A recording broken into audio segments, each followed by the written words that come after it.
وسلم کے وصال ظاہری کے ایام قریب آئے تو حضور نے سرخ پٹی باندھی، تیز بخار ہے نبی کریم کو، دو صحابہ سہارا دے کے مسجد میں لائے، نبی پاک علیہ السلام کو بظاہر سہارا دے کے لایا گیا۔ کریم رسول نے لوگوں کو جمع کیا، حضور آج کیا ہونے والا ہے، آج کیا کہا جائے گا، آج کس لیے میٹنگ بلائی ہے؟ نبی کریم کے کل صحابہ جب مسجد میں جمع ہوئے تو کھچا کھچ مسجد بھری ہے۔ وصال ظاہری سے چند یوم پہلے کی بات، نبی پاک نے فرمایا آج تمہیں کوئی جہاد کی ترغیب نہیں دینی، آج کوئی نیا پیغام نہیں دینا، آج تمہیں بتانا ہے کہ رب نے اپنے بندے کو اختیار دیا ہے، چاہے تو دنیا میں رہے، چاہے تو اس کی بارگاہ میں حاضر ہو جائے۔ اس عبد نے بارگاہ ربوبیت کی طرف لوٹنے کا ارادہ کر لیا ہے۔ حضرت صدیق اکبر رونے لگے تو صحابہ نے کہا تمہیں کیا ہوا؟ کہنے لگے سمجھ نہیں رہے، کسی کی بات نہیں کر رہے، نبی پاک تو اپنی بات فرما رہے ہیں، اس نے جانے کا ارادہ کر لیا۔ سنیے میرے بھائی، محبوب پاک نے فرمایا بھائی کسی شخص کو میری طرف سے کوئی تکلیف پہنچی ہو تو بدلہ لے سکتا ہے، بدلہ لے سکتا ہے، کسی کو تکلیف پہنچی ہو۔ صحابہ پھوٹ کے رونے لگے، محبوبہ کرم ہی کرم ہوا ہے، رحمت ہی رحمت آئی، آپ کے بارے میں گمان کرنے والا بھی دائرہ ایمان سے نکل جائے گا۔ حضور آپ کیا فرما رہے ہیں؟ فرمایا نہیں بھائی اٹھو۔ پیچھے سے جناب عکاشہ بن محصن اٹھے، ہاتھ کانپتے ہیں، آگے بڑھے، کہنے لگے یا رسول اللہ، ایک جنگ کے موقع پر آپ نے درہ مارا تھا، ننگی پیٹھ پر صفیں سیدھی کراتے، بات دل میں رہ گئی ہے، میں نے بدلہ لینا ہے۔ نبی کریم نے فرمایا بلال دوڑ کے جاؤ، فاطمہ کے گھر درہ پڑا ہے، درہ لاؤ۔ سیدنا بلال حبشی کہتے میں گیا، دستک دی، سیدہ طیبہ طاہرہ حضرت فاطمہ فرمانے لگی بلال کیسے آئے ہو؟ اماں جی وہ درہ چاہیے تھا۔ سیدہ کو تشویش ہوئی، کہنے لگے بلال نہ تو جنگ پہ جانا ہے، نہ جہاد ہے، نہ کوئی ایسا موقع ہے، حضور کی تو طبیعت مبارک بظاہر بڑی علیل ہے، درہ کیا کریں گے؟ حضرت بلال عرض کرنے لگے اماں جی ایک صحابی بدلہ لینے لگے ہیں، صاحب طبقات نے جملے لکھے ہیں، کہتے ہیں بی بی صاحبہ نے درہ بھی دیا اور امام حسن حسین کو بھی باہر نکالا۔ فرمانے لگی عکاشہ سے کہنا 100 درے مارے، ان دو شہزادوں کے جسم پر نبی پاک کے قریب نہ جائے، میں نے 2 بچے پیدا ہی اپنے محبوب پر قربان کرنے کے لیے کیے، ان کو لے جائے۔ حضرت بلال کہتے میں 2 شہزادے لے کے آیا، اور جب دروازے میں میں لے کے پہنچا تو نبی پاک نے دیکھا تو آنکھوں میں آنسو آ گئے۔ فرمایا ان کو بٹھا دو، مجھے پتا ہے فاطمہ نے کیا کہہ کے بھیجا ہے۔ حضرت سیدنا بلال فرماتے ہیں درہ میں نے جناب عکاشہ کو دیا، حضرت عکاشہ درہ لے کے آگے جو بڑھے تو حضرت ابو بکر صدیق نے ان کے پیروں پہ ہاتھ رکھا، فرمایا عکاشہ میری طرف آ یار، مجھے مار درے، نبی پاک کے قریب نہ جا۔ مصطفیٰ کریم نے فرمایا ابو بکر تو ہٹ جا، اسے آنے دے۔ فرماتے ہیں میں چند قدم آگے گیا تو مولا علی شیر خدا نے میرے پیر پہ ہاتھ رکھا، کہنے لگے عکاشہ سوچ تو صحیح تو کیا کر رہا ہے؟ حضور نے فرمایا علی ہٹ جاؤ، میرا اور ان کا معاملہ ہے۔ جناب عکاشہ آگے بڑھ رہے، نبی کریم نے فرمایا میں اپنی امت کو درس دینا چاہتا ہوں، خبردار خبردار زندگی میں تمہارے ہاتھ سے زبان سے کسی کو تکلیف نہ پہنچنے پائے، خبردار یاد رکھنا وہ معاشرے بگڑ جاتے ہیں، وہ معاشرے تباہ کر دیے جاتے ہیں جہاں ظلم ہوتا ہے، جہاں زیادتی ہوتی ہے، جہاں لوگوں کو ستایا جاتا ہے۔ محبوب کریم کے قریب آئے حضرت عکاشہ کا، حضور میری پیٹھ ننگی تھی، آپ بھی ذرا کپڑا ہٹائیے۔ نبی کریم نے پیٹھ سے کپڑا ہٹایا، جناب عکاشہ نے درہ جو اٹھایا تو صحابہ کی چیخیں نکلی، حضرت عکاشہ نے درہ دور پھینکا، حضور کے بطن اطہر سے لپٹ گئے، چومنے لگے، کہنے لگے حضور وہ تو صفیں سیدھی کراتے لگ گیا تھا، آپ نے کہاں مارا تھا؟ یا رسول اللہ میں تو بہانہ بنا رہا تھا کہ جاتی دفعہ مجھے وجود چومنے کا موقع نصیب ہو جائے، مجھے یہ موقع نصیب ہو جائے۔ میرے حبیب نے فرمایا جس نے جنتی دیکھنا ہو میرے عکاشہ کی زیارت کر لے۔ بھائی ظلم کا دروازہ کھلا ہوا ہے اور لوگ بھول جاتے ہیں زیادتی کرتے ہوئے، وہ بہو سے ہی کیوں نہ کریں، وہ اپنے گھر کے بھول جاتے ہیں کہ شاید پوچھنے والا کوئی نہیں، شاید میزان نہیں لگے گا۔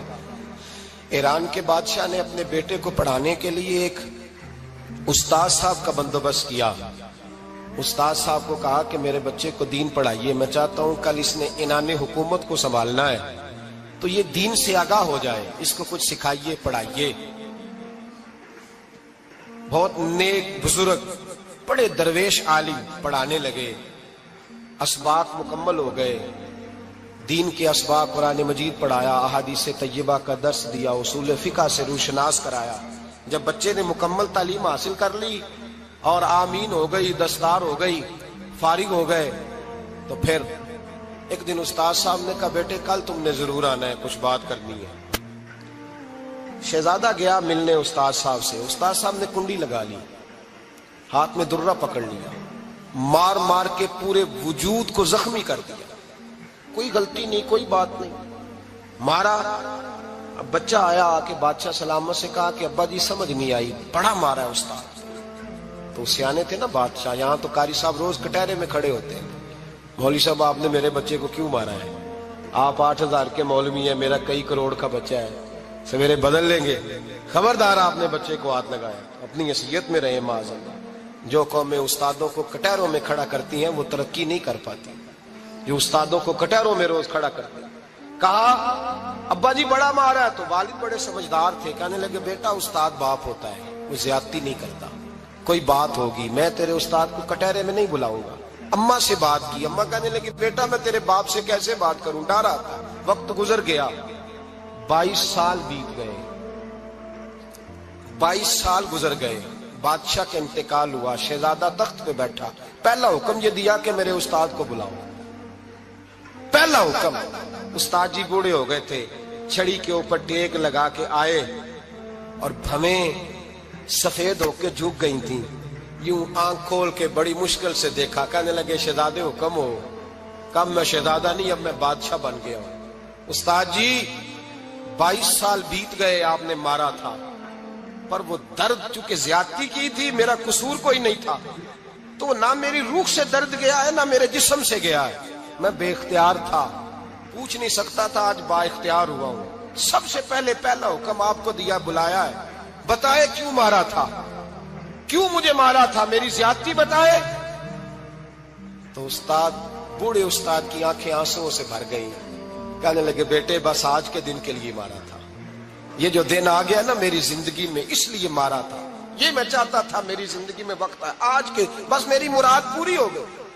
کہا صاحب کس لیے، مجھے بھی سمجھائے۔ آپ فرمانے لگے کتنی دیر ہو گئی تجھے مار کھائے ہوئے، کتنا زمانہ بیت گیا؟ کہنے لگا 22 سال۔ فرمایا زخم بھولے تو نہیں، درد ختم تو نہیں ہوئی، تمہیں بات 1 منٹ کے لیے بھی تمہارے حافظے سے محو تو نہیں ہوئی؟ کہا استاد جی روز رات کو یاد آتی، روز خیال آتا تھا۔ استاد کہنے لگے بھائی تو بے اختیار تھا، پوچھ نہیں سکا، 22 سال تجھے یاد رہا، مجھے پتا تھا تو ایک دن حکمران بنے گا، میں نے تجھے اس لیے مارا تھا کہ بیٹے یاد رکھنا، کسی پہ ظلم نہ کرنا، اگر تجھے 22 سال تک یاد رہا ہے تو جس پر تو ظلم کرے گا اسے بھی قیامت تک یاد رہے گا، اور یہ یاد رکھنا تو آج با اختیار ہوا تو تو نے مجھے بلا لیا ہے، قیامت کے دن غریب با اختیار ہو جائیں گے، مظلوم با اختیار ہو جائیں گے، وہ با اختیار ہوں گے، للہ الواحد القہار، رب کریم کی بارگاہ کے اندر ان کا اختیار ہوگا، اکیلے اللہ کی حکمرانی ہوگی، پھر وہ بلائیں گے، بڑے بڑے کج کلا دنیا میں جن کی پگڑیاں اونچی تھی وہ سر جھکائے کھڑے ہوں گے، دنیا میں جو ڈکٹیٹر بنتے تھے ان کی پشتیں لال ہوں گی، ان کو غدار لکھا جائے گا، قیامت تک نہیں بھولے گا۔ ظلم کرنا تو سوچ سمجھ کے کرنا، اتنا کرنا جتنا تم سہ سکتے ہو، اتنی زیادتی کرنا جتنی قیامت میں تم برداشت کر سکتے ہو۔ میرے نبی کریم صلی اللہ علیہ وسلم نے فرمایا ظلم سے بچو، یہ قیامت کے اندھیروں میں سے ایک اندھیرا ہوگا، زندگی میں زیادتی نہ کریں، اگر تھوڑی دیر کے لیے کوئی چیز برداشت کر جائیں گے تو وہ فائدہ دے جائے گی، کچھ دیر کے لیے اگر سہ جائیں گے تو نفع مل جائے گا، سہنے کی کوشش کریں لیکن زیادتی نہ کریں، نظر کو، سوچ کو، ذہن کو پاک رکھیں، اور میرے بھائی زندگی پوری ظلم سے بچیں، زیادتی سے بچیں۔ امیر المومنین حضرت جناب سیدنا عمر فاروق رضی اللہ تعالیٰ عنہ رات گھر میں تھے تو رونے لگے، بڑی دیر تک روتے رہے، والدہ اٹھی تو صاحبزادے سے کہنے لگی پتہ کرو تمہارے باپ کو کیا مسئلہ ہے۔ شہزادے آئے، کہنے لگے امیر المومنین والد گرامی کیا ہوا؟ تو حضرت عمر فاروق کہنے لگے بیٹا اپنی اماں کو بلاؤ۔ والدہ آ گئی، کیا بات ہے؟ کچھ طبیعت خراب ہے تو حکیم کا بندوبست کیا جائے۔ تو حضرت عمر کہنے لگے کچھ بھی نہیں، آج مسجد سے نکلا ہوں تو نبی پاک کے صحابہ میری تعریفیں کر رہے تھے۔